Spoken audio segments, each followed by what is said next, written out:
আপনারা মূলত দুটো বিষয়ে আমার কাছে জানতে চেয়েছেন। একটা হচ্ছে জামাতের নিবন্ধন এবং তাদের প্রতীক, এই দুটো বিষয়। আর একটা হচ্ছে জনাব ইশরাকের ব্যাপারে।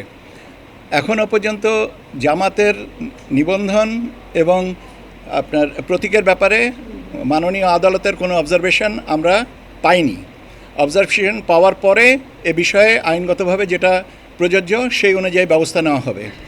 দ্বিতীয়টা হচ্ছে যে আপনার জনাব ইশরাকের ব্যাপারেও আমরা মাননীয় আদালতের কোনো নির্দেশনা এখনও পাইনি। কিছু অবজারভেশন এবং নির্দেশনা যেটা আসবে আমরা সেই অনুযায়ী আমাদের এখান থেকে ব্যবস্থা নেওয়া হবে।